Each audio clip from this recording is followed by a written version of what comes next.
So this tank right here is a blackwater aquarium.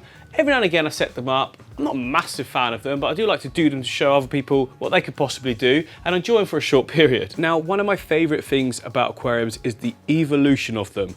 Nothing is evolving in this tank apart from the algae through my lack of care. Now, you know, algae isn't going to hurt the fish, and for that reason, I just sort of let it do its own thing in a blackwaterscape, which isn't the case in all of my planted aquariums, let me tell you. I mean, I keep up on them a lot. Well, a lot more than the blackwater one anyway. You see, for me, other than building the tank, the other thing that I really like to do is just watch it evolve, trim it, sculpt it, make it like turn out how you want. And with a blackwaterscape, you can't really do that because it's like not got plants in it, has it? I mean, I suppose I could trim the algae. The other alternative is just to take it all out and just keep it just as the wood, the blackwater and the fish. But again, it's not something that I'm into long term, so it's time to switch it up. Before this tank, they had a jungle. I really enjoyed it. I want to go back to that again. Doing it a different way, you know, my skills have improved since then, so hopefully we can do a brand new setup that looks awesome. But of course, the first thing we need to do is take all of the fish out. Now, I just put them in a bucket with the water that they're in, and they'll be fine there for like a couple of days. Absolutely no problem at all. I've done it loads of times before. That gives us time to take everything out of here, set up something, and take your time with it. You know, you don't have to rush and do it in like, you must do it in a few hours. No, you can take your time. A day or so in the bucket's fine. If you're that worried, you can do a water change to the bucket, can't you? Right, before we go on, I want to give a huge thank you to today's video sponsors, API and Aquarian. Many of you know I've been working with these guys for a long time now. Great products. I use them for every single tank in the whole of the studios, this one and the other one. Now, what I've got in front of me is what I class as the absolute essential kit that I suggest you guys would get as well. Now, throughout the video, I'm going to be using many of these products in much the same way as I always do. A little bit more emphasis on it so you guys can get a bit more detail. You know, when it comes to setting up the tank, maintaining the tank, feeding the fish, further testing, all this stuff has you covered. It's all top quality and I've never had any issues at all. One of my absolute favorites out of all this is there it is, the quick start. It enables me to do setups really quickly and get like the whole thing cycled like straight away. Never get any problems. Love this product. But then also I love the leaf zone as well because my plants look great. And then the root tabs because the plants start great. And then the fish food because the fish, I don't know, they're all great, okay?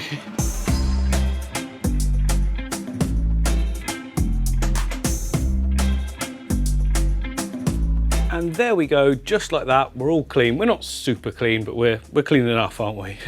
So this is one of the most common sizes in the aquarium hobby. It's 60 centimeters or 2 foot by 1 foot by 1 foot, roughly. I'll put it all up on the screen.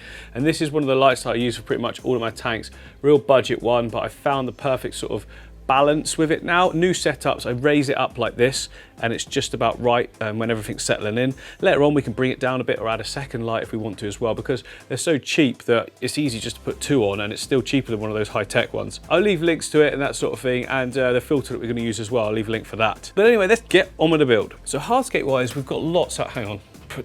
Yeah, Hardscape wise, we've got lots out here. I've got lots of smaller sticks, I've got lots of chunkier bits of wood. I have no idea what to go for yet. I know the look I want to go for. I want to go for lots of upright sticks at slight different angles. But do I want to use, you know, one of these big pieces that's already kind of doing that? I mean, they're quite big for that size tank. They might work well in a bigger tank. So you've got to choose your hardscape accordingly. Whereas if I go for some of the smaller, sort of thinner stuff we've got down here, I can double it up or triple it up even and get the look we want to go for because it's more sort of maneuverable, that sort of thing. I tell you what, I'm just going to start putting stuff in and hopefully we can decide on something as we go.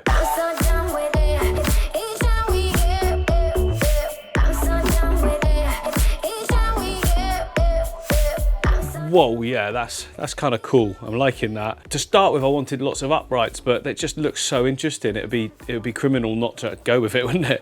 Want more in this corner as well, of course.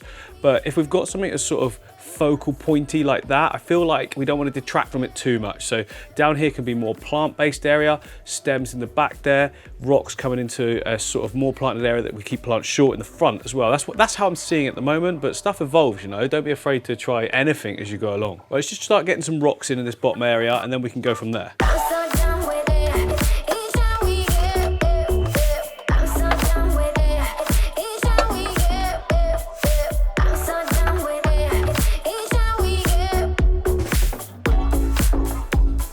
So I'll put that piece in there and it just ruins the composition, I think. So this is an example where like you sort of click in your head when you're looking at it thinking, that doesn't look right. It takes away, it doesn't add, so that is coming out.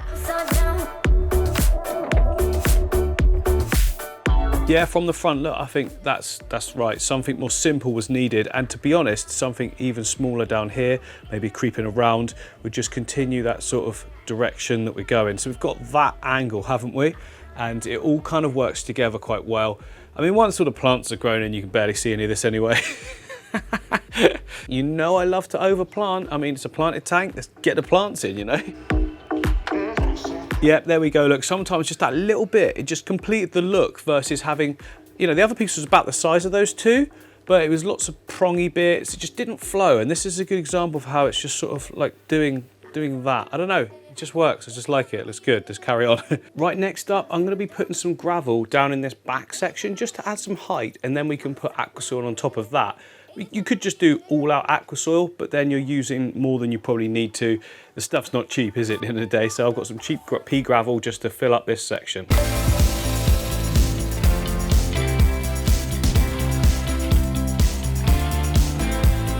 So we've got that first base layer in there, and I've just realised I've not stuck any of this wood down, have I? So I'm going to use some good old-fashioned cyanoacrylate super glue gel. This stuff is brilliant. I use it everywhere, you all know that. And you just want to put it on little contact points, and it can take about 12 hours to dry, like really hard, but if you go away and have some food and come back, it'll sort of be tacky enough to carry on with escapes. That's what I'm going to do. Whoops, lift that back up. Right, that is all glued in tight. The tap test, you all know the tap test. If you can tap it, it doesn't all fall to pieces, we're good to go.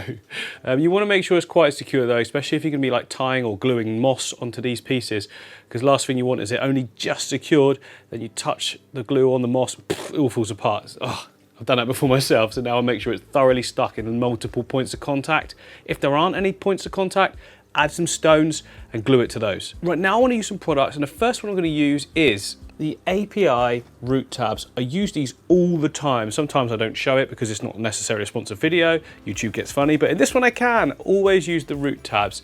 Now I find it best to place them in now on top of what we've got down there or on the base of the aquarium, and then put aquasoil on top of it. You can just use these with sand though if you want to, and it can make sand full of nutrients if you like. I've done that before and it works really, really well. I mean, aquasoil is just a great thing to plant into. If you can't afford that though, sand and root tabs work really, really well also.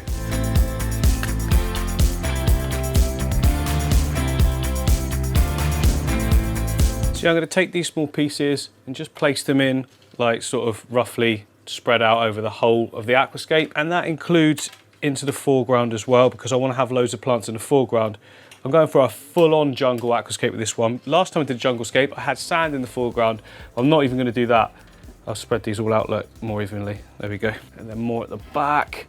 Yeah, just dot them about everywhere. Now this is a 60cm tank and I've used 6 root tabs. Just follow what's written on the back for how much you should use. But for me, that's what I'm going to use. And then on top of all of that goes the aquasoil.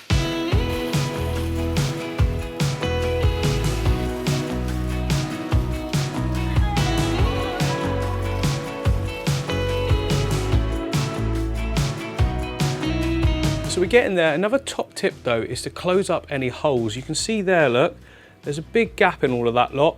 If we fill all this in with aquasoil, it just means that nothing can get lodged in there and just sort of keep breaking down, releasing ammonia. It means less chance of algae outbreaks. Yeah, and it's as simple as pouring in front of it, like that. Then you can just use your hands to push it all back. There we go, that's much better. It's just what we want. Oh, and now we're too shallow in the front though. There we go. Remember, we need a good amount of aquasoil at the front to be able to plant into if we want our plants to be all the way in the foreground, which we do. Right, that is awesome. We can now get planting. I'm thinking a lot of Liliopsis brasiliensis in this sort of foreground area we're seeing here, tapering over to the side. Maybe something smaller in the foreground, crypts in this section there, crypts in that section, crypts at the side, taller plants obviously at the back. I mean, that's how it's done. I mean, you wouldn't put the short ones at the back, you'd never see them, would you? So start off with the Liliopsis brasiliensis. It's just a really good natural grassy looking plant. And I have got a load of it down here in one of my plant storage tanks that you can't properly see them because it's all grimy. Need to clean that, but yeah, there we go. That's the one. Yeah, here we are. Look, now you can see it properly. Liliopsis brasiliensis from Tropica. Look at the quality of the plant. So good, isn't it? Now, sometimes you can split these up into smaller sections. I'll probably just break it in half because I've got 5 plants total. So that should give us enough coverage for what I need in that one area. I want to sort of keep the planting in sort of sections and let it merge as it grows. I think that'd be quite a cool look.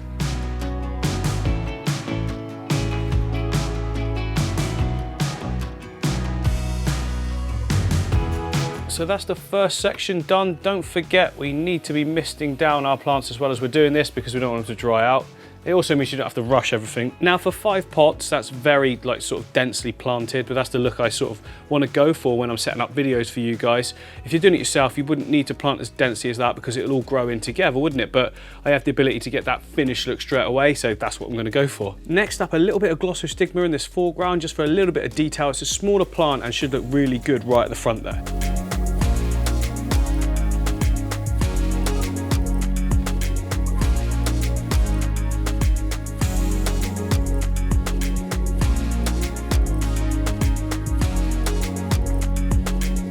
Right, we're looking sweet, but I feel like we need our focal point, focal fern, and I'm thinking just on top of this rock, be in that section, and then that means we can have good plants either side of it, just off center as well. So the way I've placed that rock is almost center, but it's just to the side, which means the fern can go in that gap. Should look good. Now I've got the ferns here in the pot, so I've got to take them out. I'm going to attach them all to one rock so they stay together, and then I can place that rock on top of these. Also means if I'm not completely happy with where they are, I can move it around. Yeah, simple. Got my ferns, got my rock, and I've got my glue. First of all, get the rock a little bit sort of wet. Not soaking, but you know, moist.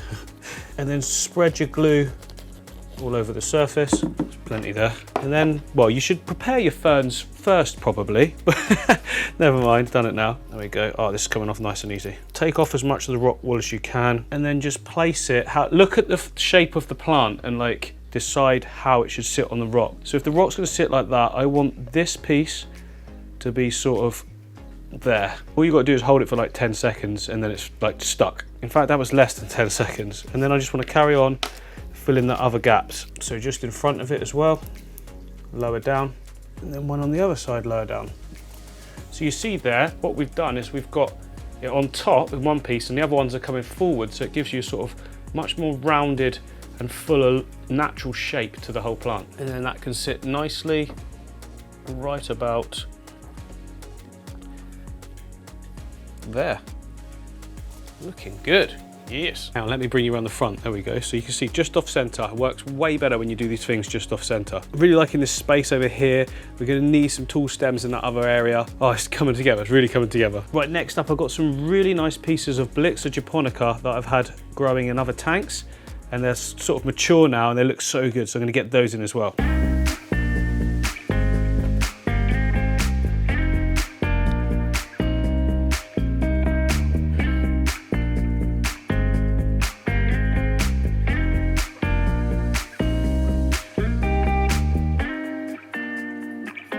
Looking good, looking good. Right, next up, Anubii, and what's the plural for Anubias? Anubises. Up on all the sort of edges, just as little borders that separate the background from the foreground. It works really well when you do it in that way. We can also then attach some moss to some of the wood as well.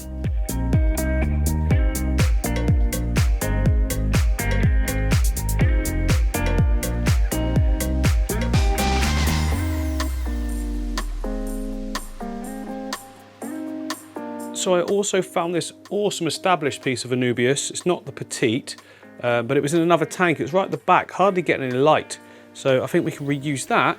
Nice little gap for it, you see, in this middle section. Work well in there, and then it's getting, you know, a reuse, yay.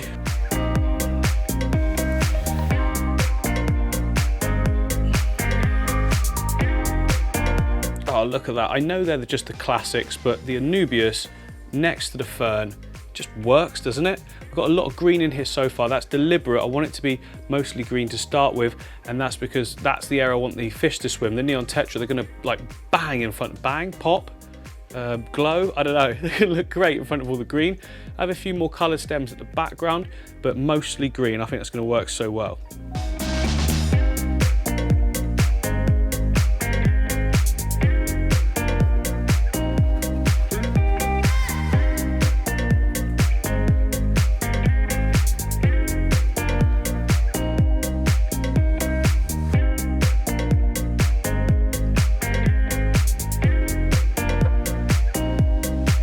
Right, it's time to add some mosses to that wood. I mean, moss just instantly gives a jungly sort of vibe, doesn't it?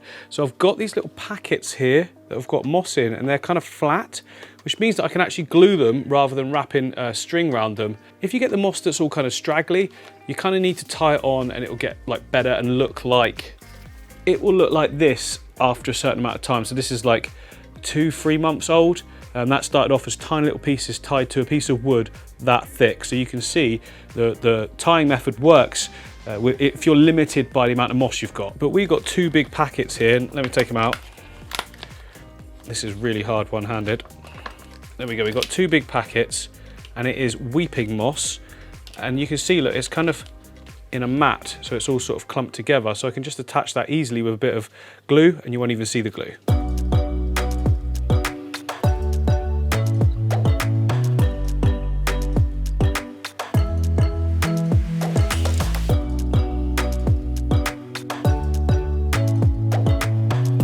And you know what, that would work. It would give a nice sort of bushy effect, but it doesn't look very sort of tidy, and you're always onto a bad start there. So I am actually going to wrap some cotton thread around it. I'll lock it all down, and then I'll trim off any of the pieces that are just sort of all loose, and it actually gives you a better start to the whole thing. The glue can work if you've got a nice solid clump. That wasn't as solid as I thought it was going to be, so no problem.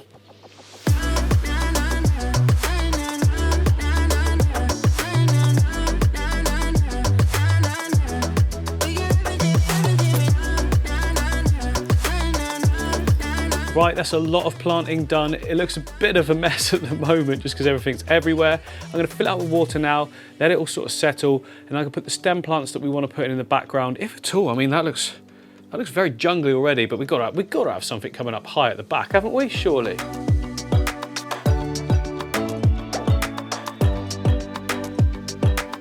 So when I was filling up the tank then, there was a few things that you might have missed. One of the products I used was the Aquascape.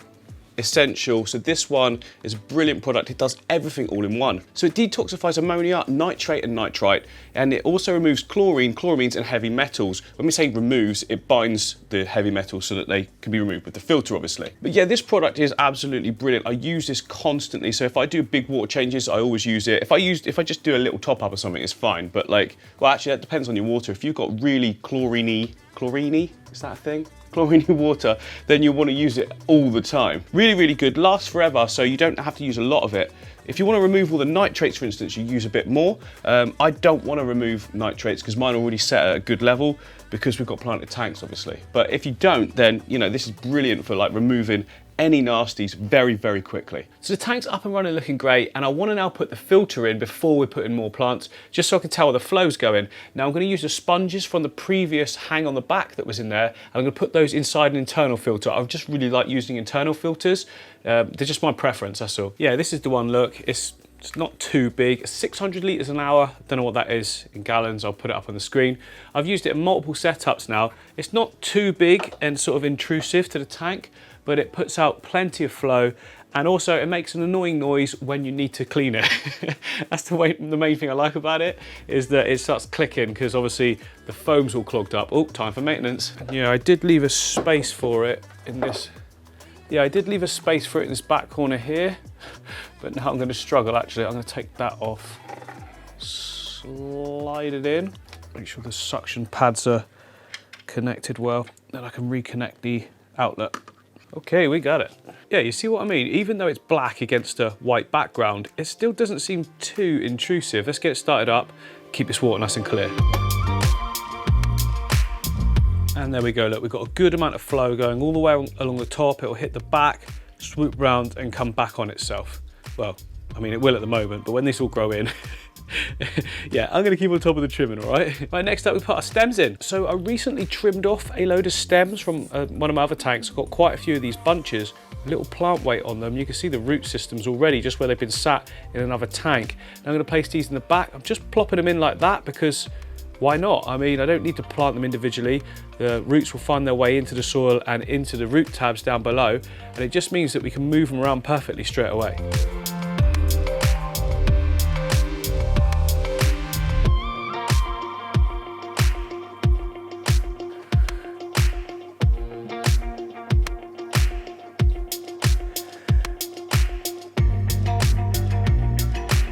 Now remember, the filter for this was already established. I've got sponge in there that has been running for months and months and months.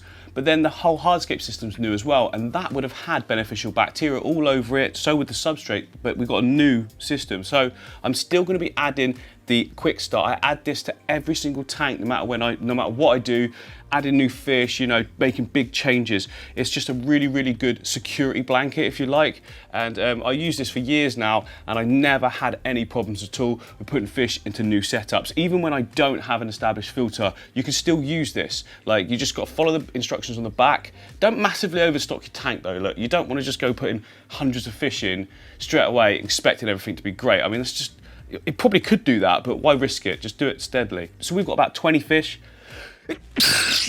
Oh, hay fever. We've got about 20 fish going in here, established filter, but I'm going to add just the recommended amount anyway, and everything will be great. Shake, shake, shake, shake, shake, shake the bottle. 1, 2. Again, quick start, guys. It needs to be part of your kit. And then last but not least, we've got a brand new setup. Remember, the water is extra clean, if you like. Fertilizer, leaf zone. Now, leaf zone is the only product I use in all of my aquariums. Everything that you can see here, like this tank here, look at how lush it looks. It's just leaf zone. This is all I use. That one there, for instance, you know, these ones, all of them, I only use the leaf zone. I feel that's all that's needed for low tech setups. You know, these plants aren't going to be massively demanding, are they? Because we haven't got CO2 injection and that kind of thing. So what is inside the leaf zone is iron and potassium, and that's all that's needed along with the fish waste. And this is what you get. Shake, shake, shake, shake, shake. And then we just need 1 full cap of this inside this size aquarium. There we go. Perfect. And now we can put in the fish.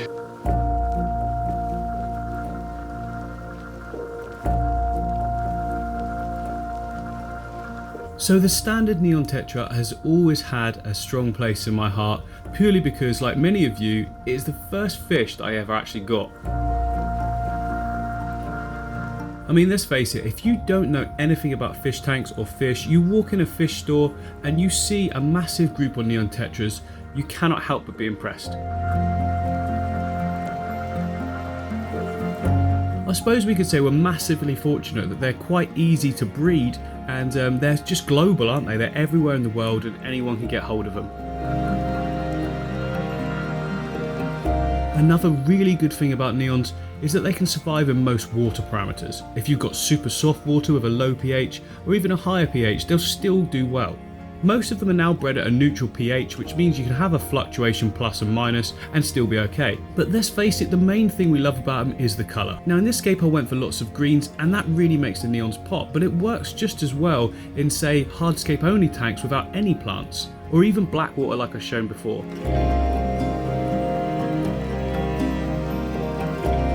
These fish are actually from areas where there is lots of black water, and that's the reason for their vibrance. So if they shoal together when threatened, they look like a larger fish and can confuse predators. And then also for breeding purposes, they're really noticeable to each other.